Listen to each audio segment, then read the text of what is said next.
Good afternoon, students. Am I audible to you?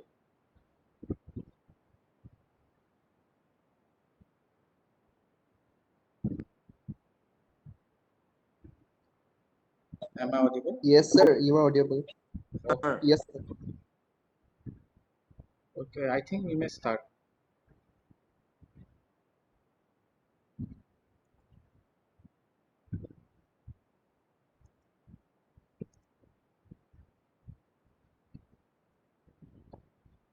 So, last class we have discussed what are the different forms of Indian philosophy. So now we are going to this class we are going to discuss about the culture. So what do we mean about the word culture? So we frequently use this word culture, but what does actually mean? So in this class we are going to discuss. So what is culture?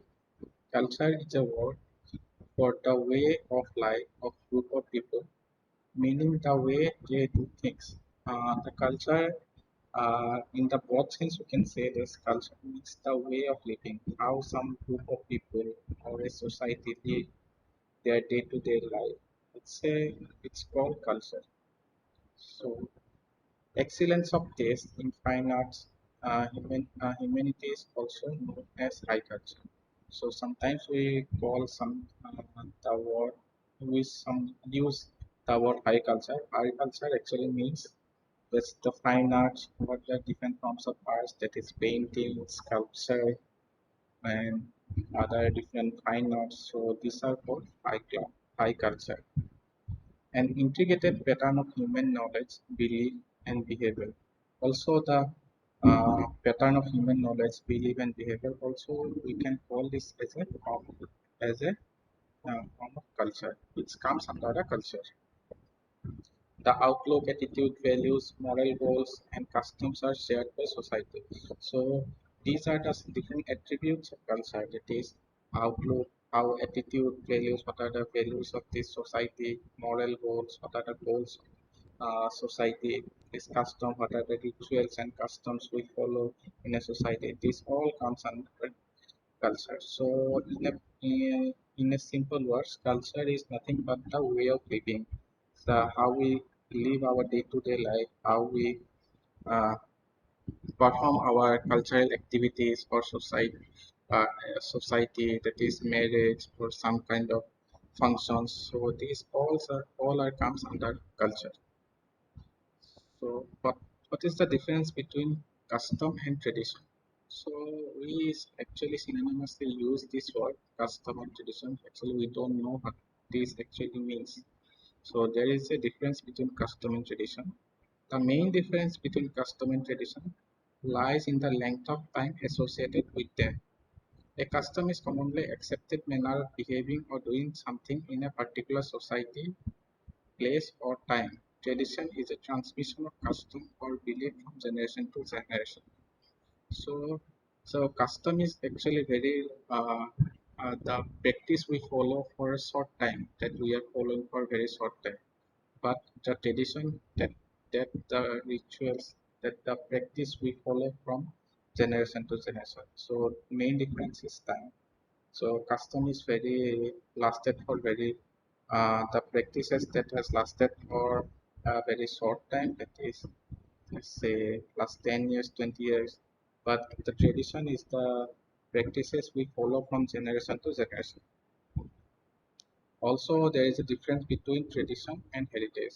So we actually use both this word as a in our day-to-day life. So we are going to know what is the difference between these two. As the nouns, the difference between heritage and the tradition is that heritage is an inheritance property that may be inherited, while tradition is a part of culture that is passed from person to person or generation to generation, possibly differing in detail from a family to family, such as the way of celebrate holidays.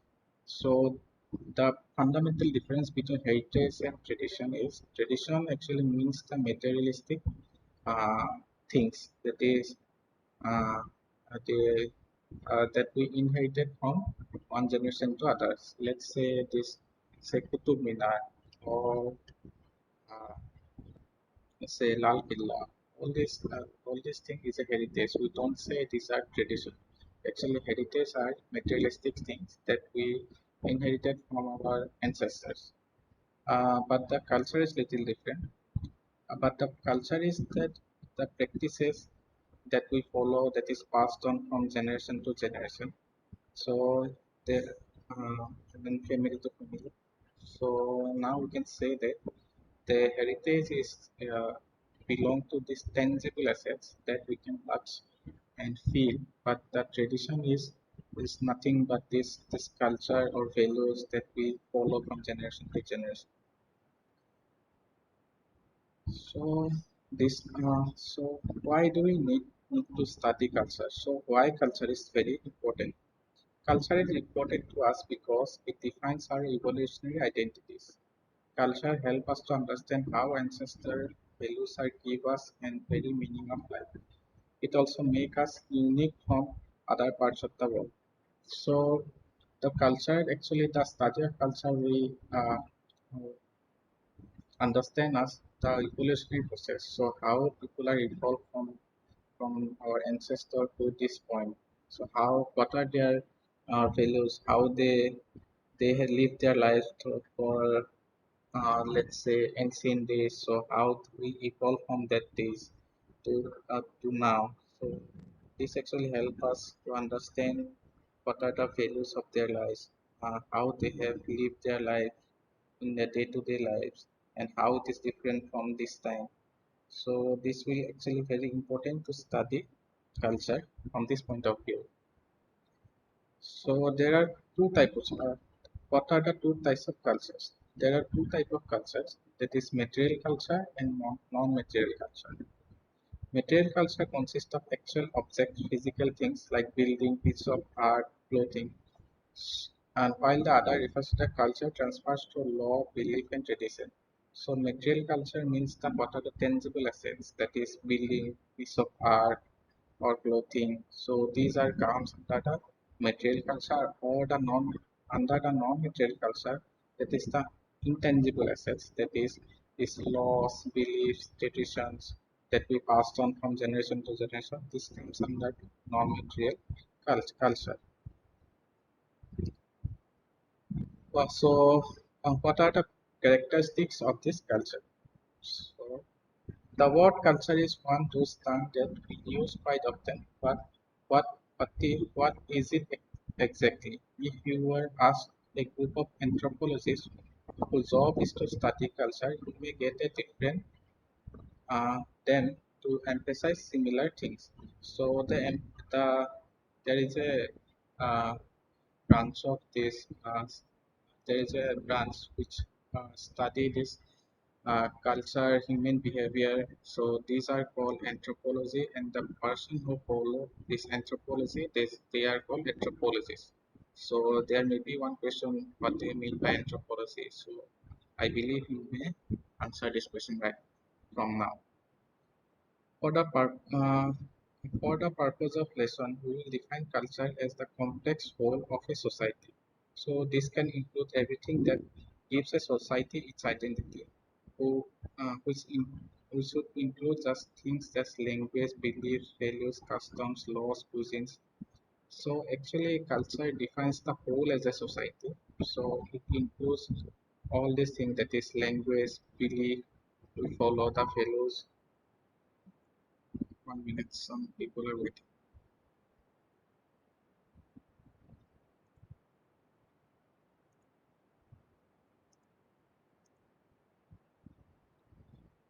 Students, please be time.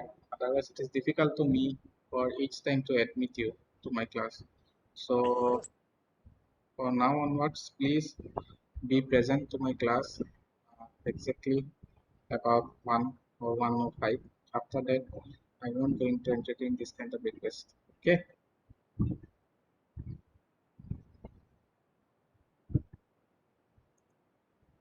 Sir, the error was occurring from WebEx.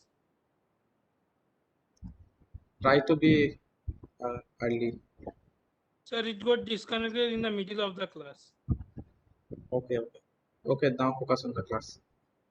Okay, sir. Um, So what I was talking, yeah.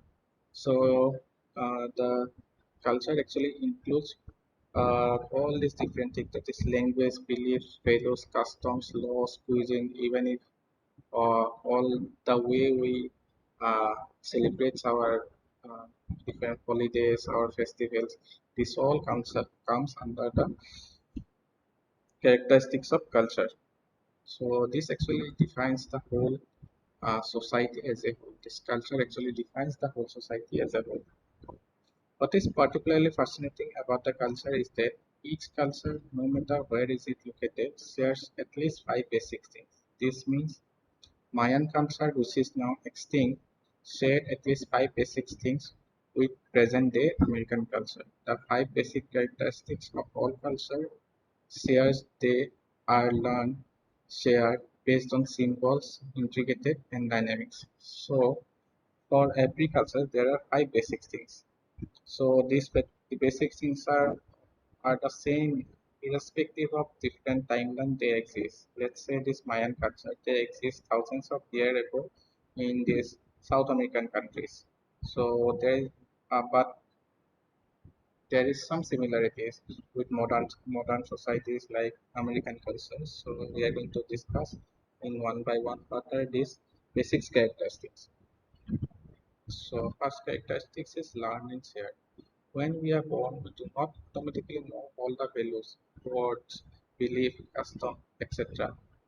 that our culture has adopted. We do not inherit culture. Culture is learned. While much of what we learn about a culture can be learned through school, family, peers, and media, there are often many things about a culture that are learned subconsciously. For example, we learn when particular holiday occurs in a school, like Christmas is always in December 25th. However, the norms and what it means to be in the Christmas spirit is something we do not have a conversation about or read in a book. It comes from many years of observing others and just being around the people who celebrate Christmas. So there's some cultural aspect that we don't read in books or we don't practice it specifically. So we learn them subconsciously. Let's say there is a festival, say Durga Puja, that is celebrated in this Assam or northeast part of the India. So we nobody has to ask me how to behave in Durga Puja, what will going to happen. So we learn this thing from our experiences. So what we have experienced in our past. So this thing we learn from our family, peers, and media. So this kind of practices comes under the there is a one. This is the one of the characteristics of the culture that we learn from these practices. We learn from watching or observing this throughout our life, and we learn this subconsciously. So we don't have to put any effort to learn this cultural aspects of our society. So this is called cultural wheels. This cultural wheels consist of different aspect of culture. So that is food or drinks, the food we take or drinks. Let's say there is a tribe in Meghalaya, so they have some unique cuisines or they have some unique drinks of their own. So this is one of the part of their culture. So their values, what are the values uh, they follow, the what are the community service they are going to uh, follow, the knowledge and storage that is passed on from generation to generation, the language they speak, the traditional rituals they follow, or the technologies and skills they acquired from these ancestors and these people by looking around, and tools and objects they use, then the arts, so all these things comes under this cultural aspect. So this is called cultural will.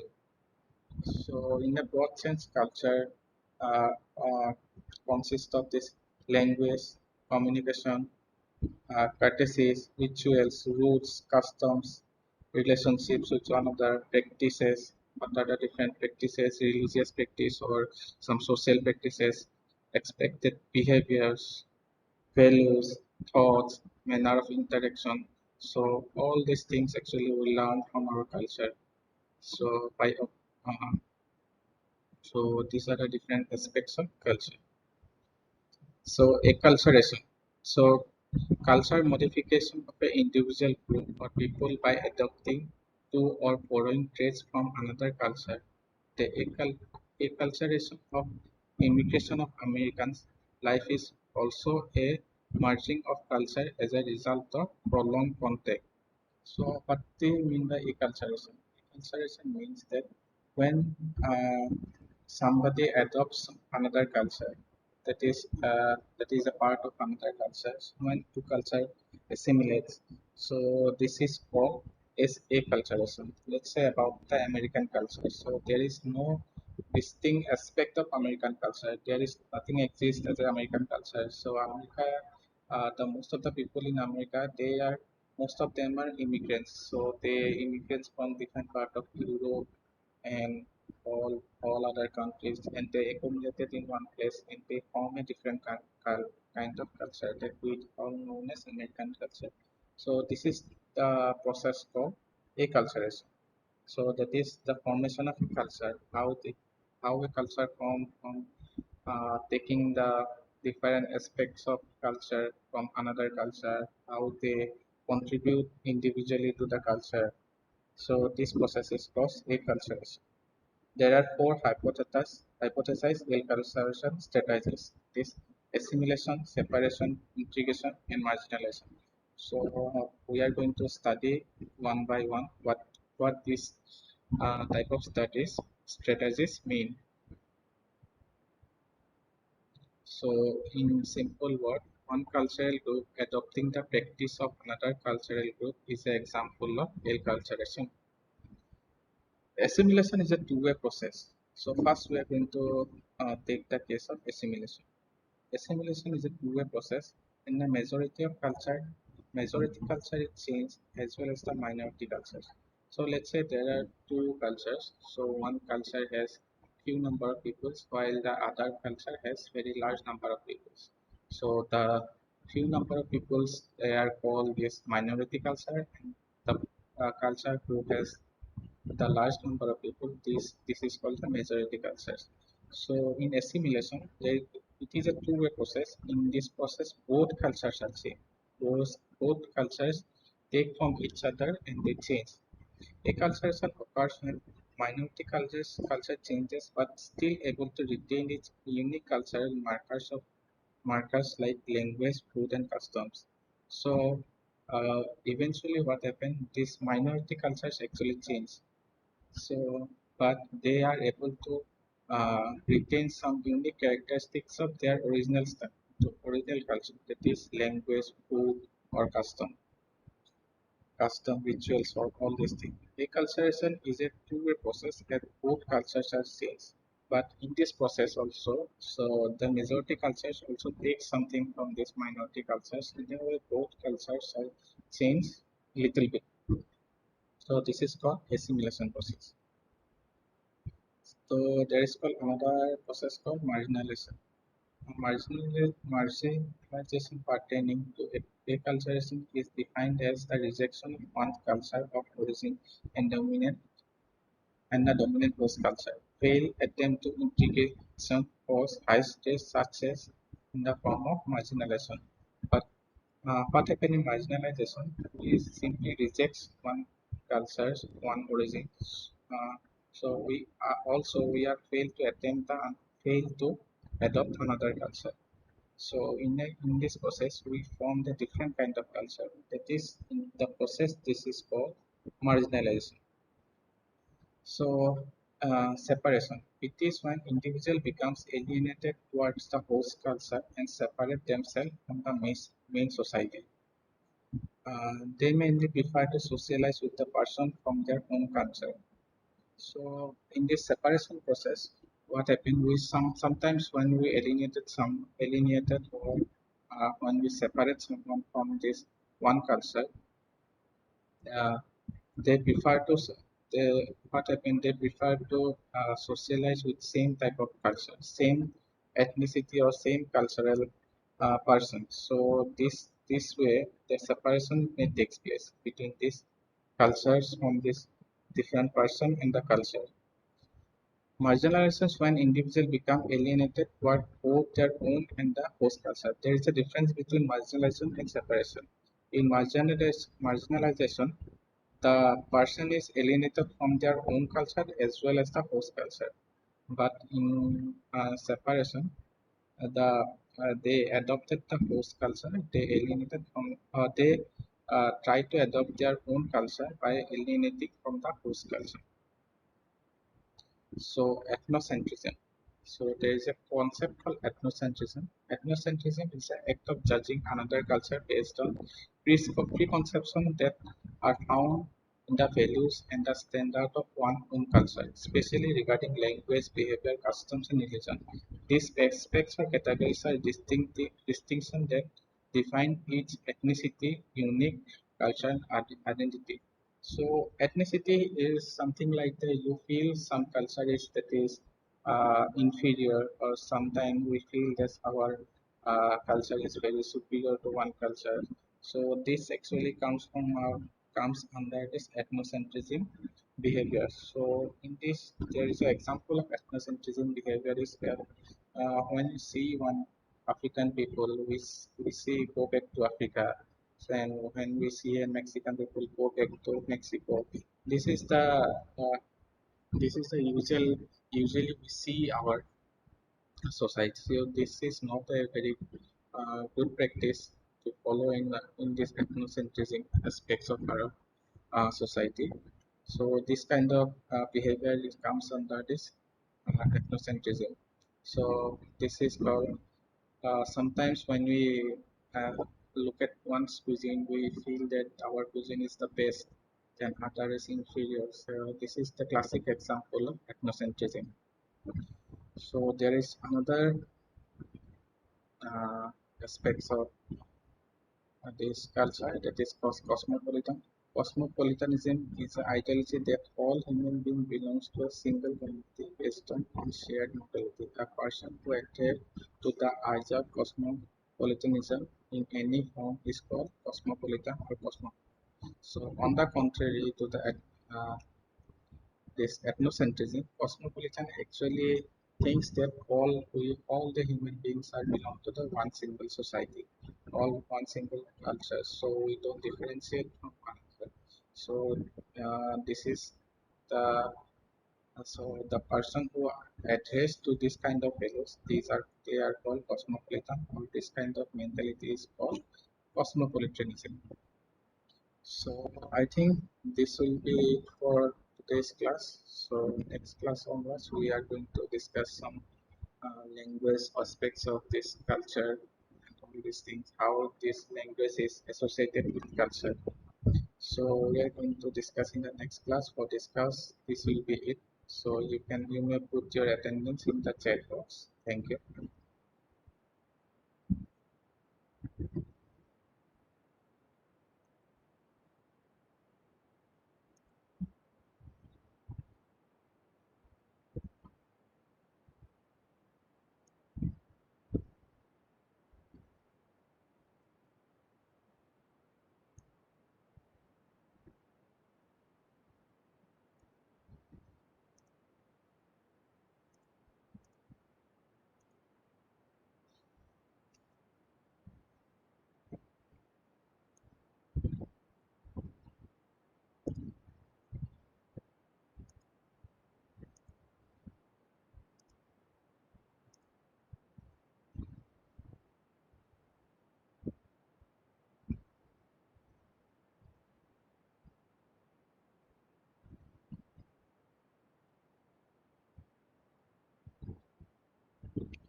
Cosmopolitanism.